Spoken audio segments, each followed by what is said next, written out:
radio, Tube et Info. Bonjour à tous, c'est Destination Île de Ré. Nous sommes ensemble jusqu'à midi, jusqu'au 31 août, tous les jours avec Guillaume Barny. Bonjour Guillaume. Bonjour Nicolas. Nous parlons de ce beau territoire, de ces acteurs, de ceux qui font l'Île de Ré. Richard Merlet est avec nous aujourd'hui pour parler du festival photo qui s'est déroulé il y a quelques jours de cela au Bois-Plage en Ré, mais pas seulement. Bonjour Richard. Tout à fait, bonjour. Et Olivier Tourillon qui est avec nous. Bonjour Olivier. Bonjour. Guillaume, une première question peut-être. Oui, alors peut-être par rapport à nos deux invités, là c'est vrai que l'Île de Ré est un formidable terrain de jeu, j'imagine, pour vous, pour la photo. Alors sur les activités de plein air et de pleine nature, mais pas seulement, vous avez une belle nature à photographier. Peut-être quel est votre endroit préféré là tout de suite pour rentrer dans le vif du sujet? S'il y a un endroit sur l'Île de Ré, s'il y a un moment, s'il y a une séquence qu'on devait révéler là tout de suite, ça serait laquelle? Alors, Olivier. Allez, je vais entamer le débat. On a pour principe, dans l'univers de la photo de surf, de partager les images de vagues, mais de ne pas citer la géolocalisation. C'est un peu comme les champignons. On aime bien partager une omelette aux champignons, mais on dit jamais où on a été trouver ces champignons. Ok, bon, ça me convient comme réponse. Comme les champignons. Exactement, Hein, ouais. Notons oui. qu'on ne va pas attendre à déjeuner, donc c'est vrai que c'est toujours important de nous mettre l'eau à la bouche. Richard, le festival du Bois-Plage en Ré, donc s'est déroulé il y a quelques jours de cela, ça s'est plutôt bien passé avec un beau plateau notamment. Oui, ça s'est bien passé. Ça a duré pendant 8 jours. Il y avait 47 photographes, 700 images, un invité très sympa, un ancien photojournaliste, Jean-Claude Froid-Colomb. Ça a attiré vraiment du monde. Les gens étaient contents et on repense déjà à 2019. D'où vous est venue cette idée d'organiser un festival au Bois-Plage, qui plus est? C'est un petit peu le Bois-Plage, c'est là où il y a la plus grande salle de l'île. Donc le maire du Bois-Plage était très ouvert à la photo. Donc ça s'est fait un petit peu naturellement. Il a eu la gentillesse de nous garder la salle pendant 8 jours. Et à partir de là, c'était plus simple pour nous parce que tout était réuni au même endroit. Alors qu'à l'origine, on faisait des expositions. L'année d'avant, on avait fait des expositions aux 4 coins de l'île en même temps, ce qui était complexe à monter et à démonter. Vous vivez comment? Par les subventions, Principalement les sponsors? parce que comme c'est un festival gratuit, on ne demande pas un sou nulle part et les exposants ne sont pas payés non plus. Donc c'est très compliqué et effectivement la CDC et la ville du Bois nous aident à 80%. Guillaume? Oui, alors Destination Île de Ré est partenaire du à festival fait. photo également avec Il aime nos bien moyens. placer ça à chaque fois. Ouais, N'oublions pas que le nom de l'émission s'appelle Destination Île Ah de oui, Ré, j'avais cher oublié, Nicolas. Hein, j'avais oublié, c'est vrai. Alors, on est partenaire avec nos moyens. Ce qui est intéressant sur ce festival, si je peux me permettre, c'est qu'il a lieu début juillet. Et début juillet, c'est un temps où c'est pas encore les vacances scolaires. Tout à fait. Et c'est un temps qu'on a besoin d'animer sur l'île de Ré. Voilà. Pourtant, cette année, vous n'étiez pas à plaindre. Visiblement, il y avait du monde début juillet. Oui, il y a du monde. Enfin, oui, il y a du monde, mais début juillet, c'est bien d'animer aussi l'île. Et puis sur un festival dynamique comme ça, c'est encore mieux. Alors, voilà. Alors ça se concrétise comment? C'est qu'on aime aussi y mettre des photos dans nos bureaux d'accueil, les 10 bureaux d'accueil, n'est-ce pas Nicolas? On prend beaucoup de plaisir à parler du festival de la photo, pourvu que ça dure. Olivier, vous connaissez le festival? Alors, effectivement, je suis le festival depuis 2 ans maintenant et j'ai présenté officiellement ma candidature l'an dernier pour intégrer le club de photo de l'Île de Ré. Et vous avez été éjecté. Alors, non, le dossier est en cours failli. d'étude, parce que je ne me considère pas comme photographe. J'aime à dire que j'ai bricolé un petit système qui s'avère être une première mondiale. Alors maintenant, vous nous avez mis l'eau à la bouche. Bien évidemment, je vous rappelle, Olivier n'est pas venu avec cela, mais on aura l'occasion de vous mettre des illustrations sur les différents sites web. Naradio.fr, île-de-ré.com, on le rappelle, pour suivre en vidéo cette émission. C'est quoi cette première mondiale? Eh bien, c'est l'envie de me mettre à l'eau pour aller surfer et d'emmener avec moi le plus petit des appareils photo professionnels numériques étanches pour pouvoir présenter des grandes photos. Et quand on va voir un imprimeur et quand on lui commande une impression en grand format, il exige un fichier numérique de qualité. Mais ça, c'est facile. Vous prenez une GoPro, vous la mettez dans un bac en plexiglas, vous mettez un pot de scotch et basta. Bravo. Donc ça veut dire que vous connaissez la GoPro, vous connaissez donc Nick Woodman, celui qui a inventé cette petite caméra. On a parce mangé que- ensemble avec Guillaume la semaine dernière. Voilà. Et puis il a inventé un truc qui a révolutionné le monde de la photo aquatique et l'industrie de l'appareil photo. Il s'était mis en tête d'aller faire de l'image en même temps que d'aller surfer. Et rapidement, il a pris une orientation vidéo. Moi, ma démarche est singulière. L'envie était de faire de la photo. De la photo, je dirais, une vision humaine. C'est-à-dire que je ne veux pas de grand angle. Richard, tu me diras si tu me reprends. On rentre dans les termes techniques. Voilà, Nicolas, c'est ça. là. C'est que le fait de montrer ce que voit l'œil humain, ça sous-entend le fait d'emporter un appareil photo qui pèse 1 kg. Donc 20 fois plus qu'une GoPro. Pour ceux qui ont... Je pense qu'il faut qu'à un moment donné qu'on arrête d'inonder les auditeurs ou les spectateurs en termes de statistiques. Concrètement, qu'est-ce que vous avez mis en place? Parce que là, vous nous expliquez tout ça, mais enfin, si quelqu'un est aussi bricoleur que moi, il comprend rien. Eh bien, je serais tenté de dire, comment fait-on pour aller surfer avec un appareil photo qui pèse 1 kg? Sachant que quand on va surfer, on est obligé de réduire tout ce qui peut gêner. J'ai envie de dire, une combinaison, c'est gênant. Une GoPro qui pèse 20 grammes, c'est gênant pour aller surfer. L'idéal, c'est de ne rien avoir. Or là, je me suis mis en tête d'aller surfer avec un appareil qui pèse 1 kg. C'est un handicap. Voilà, donc j'ai bricolé un petit système au début, et puis je l'ai amélioré. Je dirais qu'il m'a fallu pratiquement 9 ans pour aboutir. C'est-à-dire qu'il y a très peu de temps, il y a 2-3 mois, j'ai terminé la dernière version, et je garantis le fait de ne plus pouvoir perdre l'appareil photo quand on va surfer ou quand on va dans des situations extrêmes. Mais du coup, vous avez déposé un brevet? Excuse-moi, Nicolas. Ouais, non, juste l'appareil photo, il est sur la planche, il est sur toi. Ah, ça y est, c'est Hein parti. Ça veut dire que ça On commence. imagine l'appareil, là. Alors, je vous donne un indice. J'ai transformé mon appareil photo en appendice. Tu nous fais peur, là. Non. Ouais, alors nous, on veut rien voir. Hein. Non, parce que Il en nous ce fait moment, peur, Olivier, là. Hein. Très très bon. Alors là, ça y est. Ouais, donc c'est juste au-dessus du slip, grosso modo. Alors voilà, mais ça veut dire que je fais corps avec l'appareil, c'est-à-dire que ça devient une partie de moi-même. Et donc c'est quoi? C'est avec une ceinture? Ah, ça y est, on chauffe. Oui, j'ai déjà...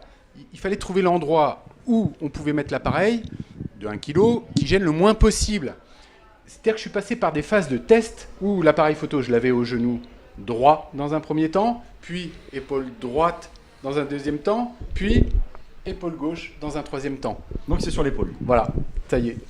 Richard, des photographes comme Olivier, vous ne devez pas en avoir beaucoup. Hein. Bah, c'est le premier, c'est pour ça que nous l'avons pris dans notre club et dans notre festival, parce que c'est un modèle original. Marque déposée, bien sûr. Alors, c'est en cours. Disons que là, pour le coup, ça m'a permis de rencontrer l'univers de la création, parce que beaucoup de gens m'ont demandé, mais il faut déposer un brevet. Un dépôt de brevet en France, il faut savoir que c'est entre 3 000 et 30 000 euros pour 3 ans. Donc ça fait une grosse immobilisation. J'ai pris un autre parti. J'ai pris le parti de prendre la presse à témoin.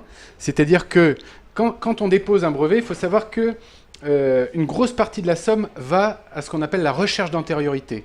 C'est-à-dire qu'on paye des avocats au travers de la planète, parce que maintenant, l'idée, c'est de développer un brevet, mais pour la planète entière. On ne peut plus déposer un brevet pour un pays, ça ne rime plus à rien, surtout avec Internet. Moi, j'ai fait autre chose. J'en ai parlé à la presse sans tout dévoiler. Eux, ils ont communiqué l'information, et objectivement, je m'attendais, après le premier article de 2011, je m'attendais à prendre ce qu'on appelle une volée de bois vert. C'est-à-dire qu'on a fait paraître un article. Le titre de l'article, c'était « Le surfeur photographe ». Il est passé dans le sud-ouest. Il a été lu dans la Glisicone Valley du côté d'Osgore, là où vous avez toutes les compagnies internationales de surf, d'isothermie, pour ne pas les nommer, Quicksilver, Rip Curl, Billabong et compagnie. Ça veut dire qu'Olivier, là, tu distribues déjà ton produit, ton appareil photo? Non, je distribue pas. En tout cas, c'est un projet qui est terminé, qui est abouti. Oui, il y a un projet qui est abouti et vous le vendez à qui, en fait? Excellente question. C'est-à-dire qu'à aujourd'hui, je suis à la recherche de partenaires industriels et notamment d'un comment on appelle ça, d'un fabricant d'appareils photo qui comprendra Minolta, Konica, absolument, etc. absolument, qui comprendra la démarche que j'ai entreprise et qui se dit et qui comprendra aussi le fait que ça corresponde à un véritable marché qui n'existe pas. Un peu dans la logique dans la continuité de GoPro qui a eu 14 ans d'avance, c'est-à-dire que quand il a créé sa petite caméra, eh ben, tout le monde l'a pris un petit peu pour un rigolo, et puis 14 ans après, Richard, tu me reprends si je m'égare, mais tous les majeurs de l'industrie de l'appareil photo sont tous en train de sortir leur petite Action Tu as Sport vu, caméra. Nicolas, combien l'île de Ré est un laboratoire d'idées. Hein. Voilà. je vois Plein de ça. projets, t'as raison. plein d'idées. Là, ça va loin. Hein. T'as raison, parce que C'est technique. Hein. j'aime à dire que l'île de Ré est propice à la créativité. C'est-à-dire que vraiment, c'est un territoire d'exception. Ça, je ne suis pas tout seul à le dire. Et c'est incroyablement propice à la créativité. C'est la R des vallées. C'est ça. Richard, des photographes comme ça, on n'en voit pas beaucoup. Non, c'est la première fois. Moi, quand j'ai entendu parler d'Olivier, Mais vous le prenez pour un farfelu, pour un illuminé? non, pas du tout, parce qu'on juge sur résultats et ces résultats sont excellents, donc il est photographe. Moi, j'avais plutôt entendu parler d'Olivier comme surfeur et sa production de photos de surf prises de l'intérieur du spot. Et lorsque je me suis rapproché d'Olivier, effectivement, j'ai vu ces images, je lui ai proposé d'exposer dans le cadre du festival. Et à partir de là, il m'a expliqué ce qu'il vient de vous expliquer, c'est-à-dire que c'était un procédé particulier qui permettait non pas de faire comme une GoPro, mais de faire des photos haute définition, très grand format. Ce qui n'existe pas, ce qui est exclusif. Qu'est-ce qu'on appelle très grand format? C'est l'équivalent d'une feuille A3? Non, ça peut aller au-delà du A0. Le A0, c'est quoi les dimensions? A0, c'est 1m17, si je ne me trompe pas, de large sur 2m50, 3 mètres de long. Mais elles sont destinées à quoi ces photos vu la taille? Ah bah, À des généralement... musées, à des bureaux? Ah non, pas du tout. Ça peut être dans des offices de tourisme. Des objectifs publicitaires. Des objectifs publicitaires, dans La promotion. la promotion d'opérations dans des grands hôtels, etc. Non, c'est intéressant d'avoir des fichiers haute définition pour faire des belles images. Vous jouez un rôle entre le fait que Olivier vous présente des photos et après les vendre ou les revendre? Non, absolument pas. Vous n'êtes pas agent ou Du vous tout. ne prenez pas une petite commission pour financer la structure? Non, mais du ça tout. pourrait être possible, ça pourrait être une façon de se financer aussi. Alors, ce qui nous caractérise, c'est que nous, on est organisateurs, on est une association. On est aidé par la commune du Bois, par la communauté de communes de l'île de Ré. Donc c'est un festival qui est ouvert, qui n'est pas payant, et les gens viennent par amitié avec leur tirage, ils viennent juste les accrocher. Donc on ne peut pas on a des gens extrêmement intéressants et commercialement extrêmement intéressants au sein du festival, mais nous ne sommes pas agents, nous ne sommes pas intermédiaires, nous ne sommes pas une société commerciale. Donc là c'est clair et net. Mais par contre, nous sommes un support de communication, ils se font connaître, et à partir de là, des relations se nouent. Et ils peuvent, au contraire, et ça nous fait très plaisir, augmenter leurs relations, leur chiffre d'affaires s'ils ont une activité déjà entamée. Enfin, c'est une synergie entre les photographes professionnels et puis le monde des amateurs experts et le territoire. Combien d'adhérents, combien d'exposants au club photo, au festival, Richard? Alors, le club photo est le club organisateur du festival. Alors, le club photo proprement dit, il groupe 35 rétais qui vivent sur l'île de Ré à l'année. Donc ces 35 rétais ont organisé ce festival et le festival groupe actuellement moitié-moitié les membres du club et 25 invités extérieurs, ce qui fait en tout 47 photographes et 700 images. Quand je dis grand format, c'est minimum 40-60. Quel âge ils ont les membres de ce club photo? Alors c'est une bonne question dans la mesure où ça s'est énormément rajeuni. Ça démarre à 25 ans jusqu'à le retraité, peut-être pas 70 ans, c'est très large. Mais il est en train de se rajeunir à vitesse grand V depuis 2 ans. Aujourd'hui, les clichés photos avec le révélateur, etc., c'est fini, on n'en parle plus? Alors, en ce qui nous concerne, oui. C'est-à-dire qu'au sein du festival qui vient de se passer, il n'y a qu'un photographe sur 47 qui utilise les procédés anciens, la gomme bichromatée, où on prend une semaine pour faire une seule image. Donc c'est tout à fait un procédé ancien et ça peut être assimilé à l'argentique, mais vraiment l'argentique début de l'histoire de la photo. Tout le reste, donc 99%, sont des procédés de prise de vue et d'impression numérique. Olivier, le papier, vous avez déjà travaillé dessus? Alors, le papier, non.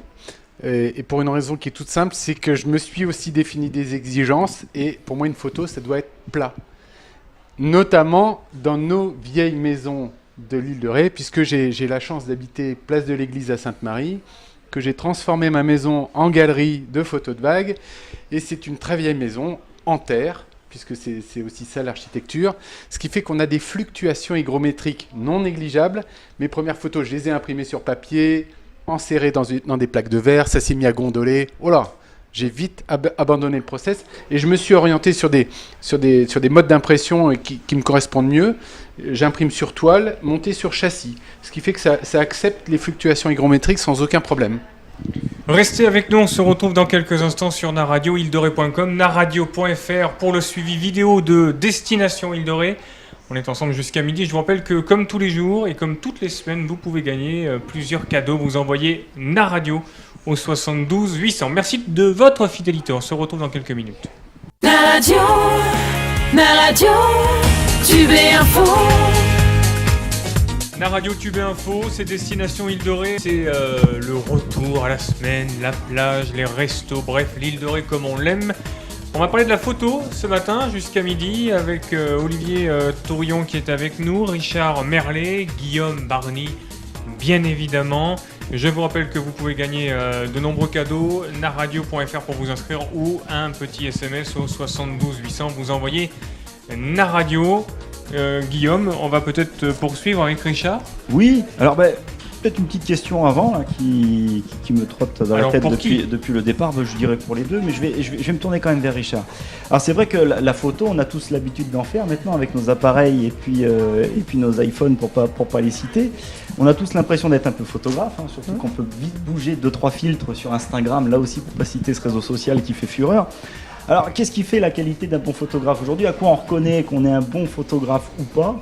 C'est intéressant. On va un petit peu vous entendre là-dessus, et puis par rapport ramener un peu au festival. Alors, c'est toujours l'objet d'un débat et des questions permanentes. Les photographes confirmés considèrent, et on en parlait récemment il n'y a pas longtemps avec un photojournaliste qui fait de la photo commerciale, on va dire, puisque ce sont des reportages. Et on lui posait la question, et les photos artistiques dans votre production commerciale? Et il nous a répondu, et ce qui est fort juste, c'est des photos qui ont du sens, où il y a une histoire, où il y a une signification, où tout est dit déjà par l'image, et après la légende en rajoute. Mais comment vous les choisissez? Vous mettez en place un chemin de fer éditorial pour... Complètement. Alors, je ne parle pas à notre niveau, parce que nous, dans notre association, il y a tous les niveaux de photos. Il y a des gens qui préparent leur production, qui savent où ils veulent aller et qui se donnent les moyens avec l'appareil, l'objectif adéquat, l'endroit, la lumière, l'heure, ils induisent ce qu'ils vont faire. Et puis il y en a d'autres qui se promènent le nez au vent avec l'appareil à l'épaule. Mais c'est le résultat qui compte. Or, pour faire une photo qui a du sens, il faut avoir l'idée avant de faire la photo. Donc ça suppose, on va dire, 70% de préparation, c'est-à-dire savoir quelle est l'idée et les moyens pour aboutir à cette idée, et les 30% de prise de vue. Mais c'est quoi une belle photo? C'est une photo qui génère de l'émotion ou un questionnement. Et si c'est les deux, elle est exceptionnelle. Voilà. Olivier, combien ça coûte une photo prise par Olivier et son appareil qui se met sur l'épaule? Alors, ça c'est une bonne question. Oui. Moi, je serais tenté de rattraper la question de Richard pour dire que, encore une fois, la démarche, en ce qui me concerne, est singulière. Pour définir ce qu'est une bonne photo, ça rejoint effectivement l'émotion, ça rejoint un moment d'exception. Quand je me mets dans l'eau, c'est pour aller surfer, peu importe les lumières. On s'aperçoit que pour faire des belles photos, il faut des lumières atypiques. Disons qu'on a aussi, sur l'île de Ré, quelques petites journées grises, ton sur ton. Donc là, les photos sont pas terribles. Mais ça peut être des instants magiques, parce que ça peut correspondre à un phénomène météo d'exception, notamment toutes ces dépressions qu'on voit passer l'hiver pour les habitants à l'année, et qui nous envoient ces trains de houle. Ça, il faut savoir que ces phénomènes météo génèrent chez les surfeurs des montées d'adrénaline, puisque le surf correspond à cette quête de drogue naturelle, autorisée. Justement, Olivier, alors si on fait un rapprochement photo-surf, est-ce que tu es plutôt dans la stratégie de faire 50 photos et puis de choisir la meilleure, un peu comme un surfeur qui prendrait 50 vagues, et à un moment donné il se dit bon, je vais mieux en prendre une bonne, ou alors tu attends l'instant, comme le surfeur qui va dire je vais pas prendre 50 vagues, je vais peut-être prendre la vague qui va venir à ce moment-là. Et pareil pour la photo, tu choisis l'instant, tu vas pas en prendre beaucoup, mais tu sais à quel moment faire la photo. Alors, il faut savoir que ce fil rouge, qui est pour moi le surf, parce que c'est un fil rouge dans ma vie, sur ce fil rouge, il y avait une idée fixe. Et cette idée fixe, c'était de faire de la photo au milieu des vagues. En achetant, dans les années 90, en achetant un baroudeur, qui était finalement le premier appareil photo argentique étanche qui permettait d'aller dans l'eau, au milieu des vagues, potentiellement faire de l'image. Mais à cette époque-là, je m'étais aperçu que faire des photos, ça allait nous coûter un bras ou un œil, ce que vous voulez, parce que le taux de réussite était vraiment très faible. On a acheté l'appareil photo, on a reposé l'appareil photo au bout de 3 bobines, parce qu'on n'était absolument pas content du résultat. Il avait perdu 100 000 euros. Alors non, pas 100 000 euros, mais on avait bien compris que ça allait être très compliqué de produire une bonne image. Quand est revenu le numérique, donc à l'époque de la GoPro, là j'ai compris que on avait une possibilité de faire beaucoup d'images et de trier, et de choisir l'instant qu'on recherche qui nous plaît. Bon ben voilà, quand est revenu le numérique, je me suis dit, je repars dans mon idée fixe, puisque je l'avais laissé, mais pas tant que ça. Maintenant, je m'adapte et j'utilise des appareils qui sont devenus très performants. Et effectivement, j'en fais beaucoup. Je te fais l'aveu, je vous fais l'aveu que j'en fais beaucoup et que sur 100 clichés, il n'y en a que 3 qui vont me séduire. Il y a un taux de réussite qui est très faible. Mais qui correspond aussi à une autre démarche. C'est-à-dire que le surf tel qu'on est en train de le vivre en ce moment, tel que tu es en train de le découvrir, je vous encourage à continuer. C'est un phénomène qui dépasse le cadre du phénomène de mode. C'est vraiment l'activité sur l'île de Ré se développe, sur la côte atlantique se développe, sur toutes les côtes de la planète Terre se développe. Le nombre de surfeurs, je pense que le nombre de surfeurs va très rapidement passer de 10 millions à 20, 30 en très peu de temps. Mais il y a combien de surfeurs photographes en France ? Il y a un festival qui est consacré. J'en ai pas trouvé. Ce que j'ai par contre identifié, c'est, pour revenir à la photo, entre 100 et 150 photographes aquatiques dans le monde qui se mettent dans l'eau pour produire de l'image dans les vagues. Oui, mais c'est quoi ? C'est pour les poissons ?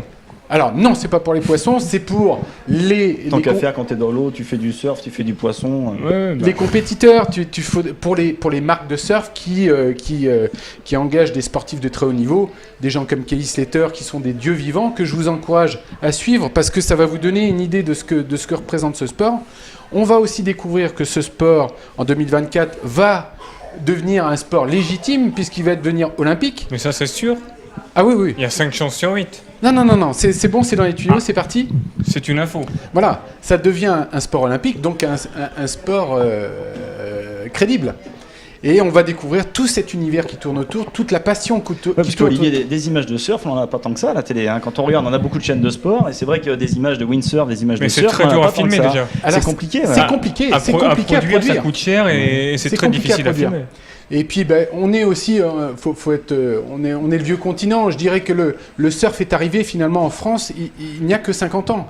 Quand on va aux États-Unis, quand on va en Australie, on s'aperçoit qu'on a 4 générations de surfeurs sur la plage. On a les grands-parents, 72 ans, qui sont à Dana Point, au sud de Los Angeles, en train de faire du longboard. 73 ans, hein. Il y a des papis qui sont dans l'eau, et je peux vous dire qu'ils prennent des vagues. Les fils, les petits-fils et les petits-enfants qui sont les pieds dans le sable et qui, de toute façon, se mettront à l'eau pour aller tester les vagues. Quel âge il a, le plus vieux surfeur, d'ailleurs ? Il doit avoir 80 ans. Oh, je sais qu'il y en avait un. Alors, t'as Jean de René Joël de René. Joël de René qui fait du surf, qui est un des pionniers du surf, qui a été champion de France dans les années 60 et qui surfe encore. Hein. Il doit avoir plus de 80 aujourd'hui. Qui a le cerveau bien irrigué, ce qui fait que. Un sacré scientifique, hein, absolument. Il puise de l'énergie dans cette pratique pour agiter son cerveau, pour irriguer le cerveau et pour nous produire des trucs incroyables. Mais comment il fait pour s'entraîner, s'échauffer ? Il est physiquement au point ? Alors, faut être régulier dans la pratique. Ça, il n'y a pas de secret. Comme la photo, faut en faire. Faut être régulier. Et plus vous êtes régulier, plus vous allez progresser. Passer les étapes et progresser. Richard ? Alors, je rejoins comme la photo vient de dire Olivier, c'est vrai que moi, je dis souvent aux gens qui démarrent, c'est comme le piano, alors c'est aussi le surf. Faites-en un peu tous les jours, faites des photos, un peu de tout, n'importe quoi, d'un oiseau qui décolle, etc. Si vous en faites un peu tous les jours, les automatismes techniques vont venir, et après vous n'y pensez plus.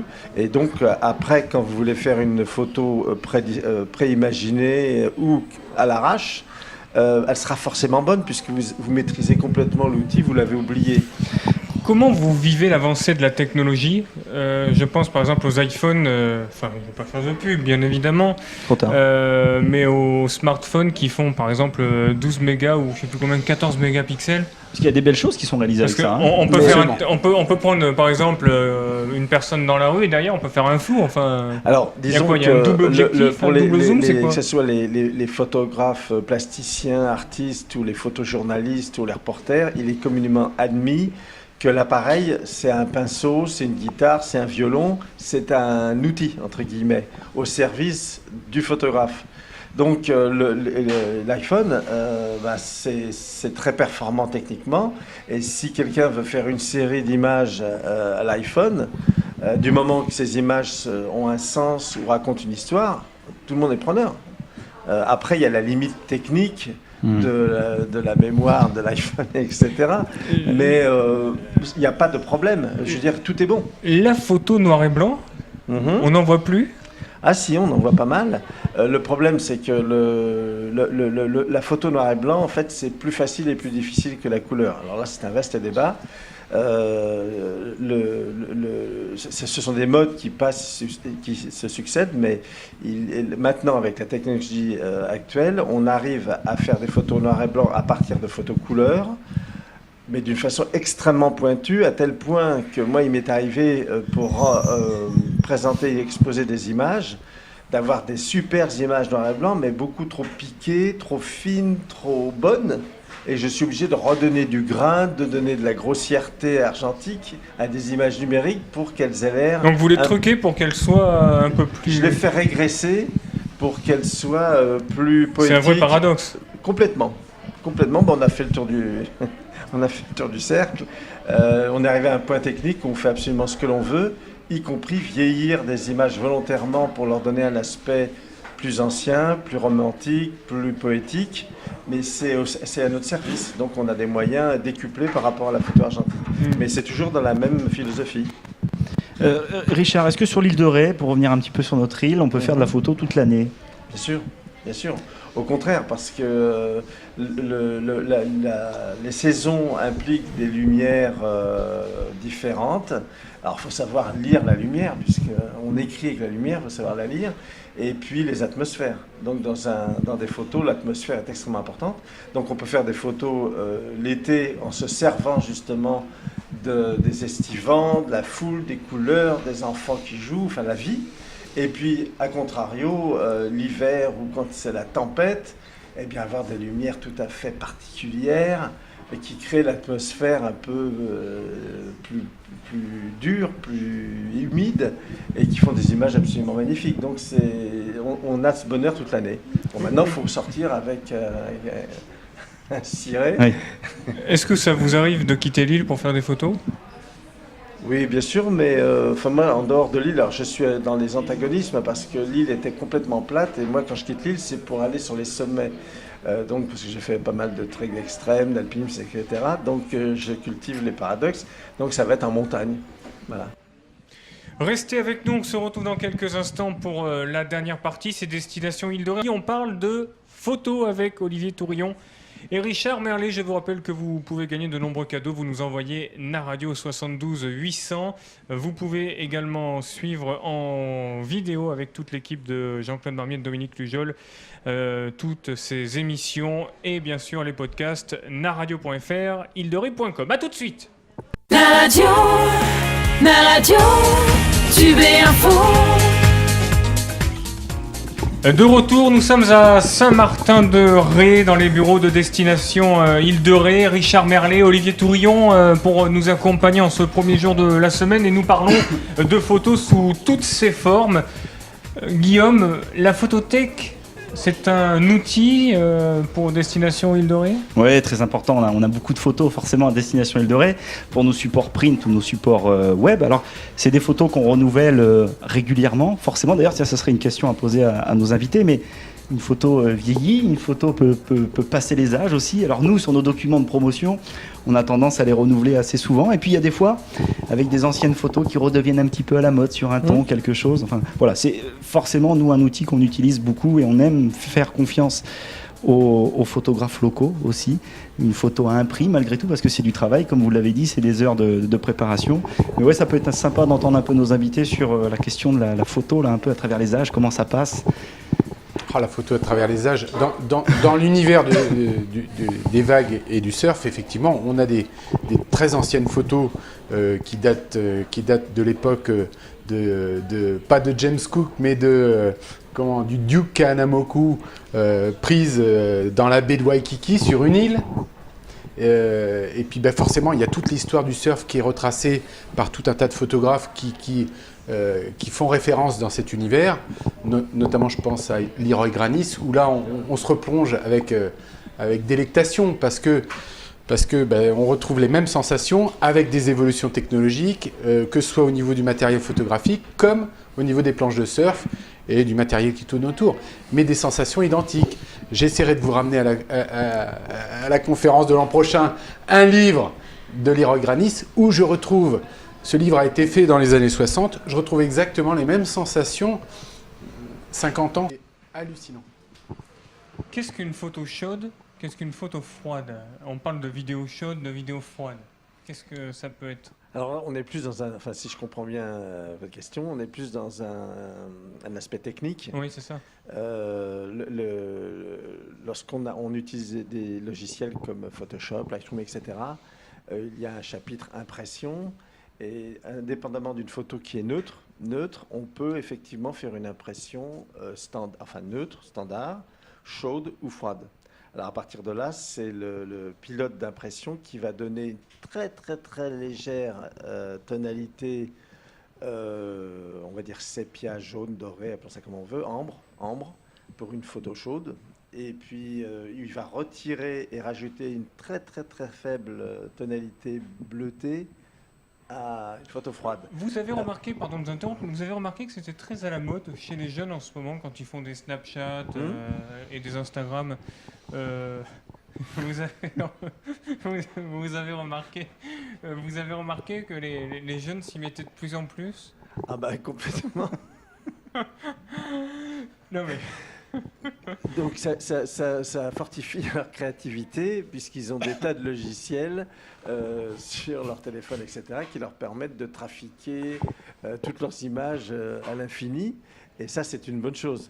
Alors, le seul problème qui se pose d'une façon générale en photographie, c'est que les photos sont devenues... La production a été multipliée par 10, par 100, par 1000, et la virtualité a augmenté. Je m'explique, c'est qu'il y a environ 80%, voire plus, des images produites qui restent virtuelles, qui ne sont jamais tirées sur papier, ni sur aucun support physique. Ce qui fait que vous pouvez être créatif, envoyer vos photos trafiquées en couleur, tout ce que vous voulez, à vos amis, mais sitôt présenté, sitôt oublié, et sitôt stocké dans un disque dur parmi des milliers d'autres. Et au fil des mois, des années, ces disques durs, ces photos sont enterrées au fond des disques durs, et comme elles ne sont pas tirées sur un support physique, qu'est-ce qui se passera dans 10 ans, dans 20 ans de ces images qui ont été faites et quelquefois très bonnes, mais qui techniquement auront disparu parce qu'il faudra le logiciel et le matériel pour les faire renaître. Alors c'est une question. Non mais c'est d'ailleurs très pertinent dans la mesure où on se disait que le papier pour l'archivage, ça ne pouvait pas durer, ça jaunit, etc. Et au final, vous êtes en train de nous dire que le numérique est en train de tuer l'archivage.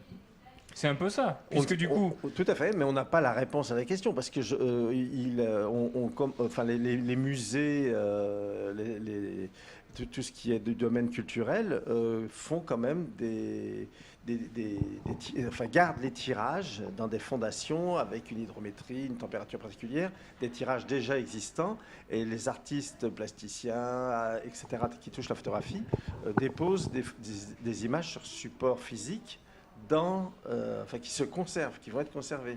Après, tout ce qui n'est pas, tout ce qui reste virtuel, quid dans 20 ans, 30 ans, 40 ans, personne n'a la réponse. Olivier, pour revenir sur ce que vous étiez en train de nous dire tout à l'heure, quelles sont les prochaines échéances de votre projet? Vous allez tenter d'industrialiser tout cela? Alors, pour répondre à votre question, mais compléter la vision de ce que je fais, j'ai envie de dire que j'aime l'idée d'un espèce de retour à la simplicité.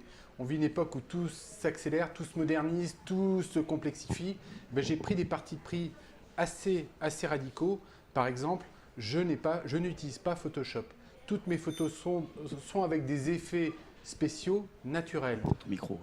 Sont avec des effets spéciaux naturels. C'est-à-dire que pour aussi passer beaucoup de temps sur les marchés des arts, où je rencontre des artistes, encore une fois, il faudrait définir ce qu'est l'art, mais ça m'a permis de rencontrer beaucoup de gens et qui ont rapidement des réactions liées au fait que maintenant toutes les photos sont truquées, sont modifiées.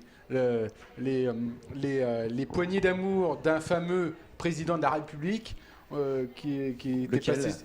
Lequel pas très grand. Mais bon, voilà, si ça peut donner un indice. Avec des talonnettes. Bon, c'est-à-dire que quand on interroge le public, on s'aperçoit que le logiciel de retouche photo dont on parlait tout à l'heure est hallucinamment connu. Tout le monde sait que maintenant les photos peuvent être retouchées, même si on le faisait aussi à l'époque de l'argentique. On n'a rien inventé. Mais je dirais qu'il y a un petit... Non, mais dans ces cas-là, c'est valable pour tout le monde. L'autre jour, il y avait une polémique sur Brigitte Macron parce qu'on lui avait enlevé des rides. Après, enfin, et oui, on ne s'arrête jamais. Alors, on ne s'arrête jamais, sauf que si on va un peu plus loin, et c'est vrai qu'on n'en a pas parlé, mais on s'aperçoit que c'est dramatique parce qu'on a des photos de couverture de magazines sur lesquelles on voit des filles magnifiques qui sont déjà bien nées, mais qui en plus sont encore plus enjolivées. Ça va perturber tout un tas de jeunes générations qui vont vouloir s'identifier au travers de ces mannequins et qui vont arrêter de manger parce que pour avoir une taille fine, en arrêtant de manger, c'est quand même... Ça pourrait être une solution. Et ça crée des troubles pour moi qui sont préjudiciables pour l'ensemble de la collectivité. Bref, je pense que Photoshop c'est bien, mais à utiliser avec modération, ou tout du moins concernant les photos de mannequins, il faut que ce soit précisé. Pour les générations futures, ça me semble indispensable. Donc je me refuse d'utiliser Photoshop et ça me convient parfaitement parce que je décrois, j'utilise un matériel qui est très peu cher, très peu lourd. Je vais vers l'efficience, c'est ce qui m'intéresse. Et je m'aperçois que ce discours-là est très bien perçu par mes visiteurs qui... voilà, c'est un argument supplémentaire. Merci Olivier Tourillon, merci Richard Merlet. Merci Guillaume Marny. Merci Nicolas. On se retrouve demain. On se retrouve demain. Tu seras là, bien en place. Je serai là, toujours fidèle au poste. On remercie toutes les équipes de destination Île-de-Ré, avec notamment le bureau de Saint-Martin et Catherine qui fait beaucoup de boulot. Je pense aussi à Jérôme, le responsable du bureau d'accueil de Saint-Martin. Et Jérôme Léchel, effectivement, que l'on remercie énormément. Et on peut remercier aussi Caroline. Et Caroline que l'on également, retrouvera dans quelques jours pour te remplacer d'ailleurs. Exactement, voilà.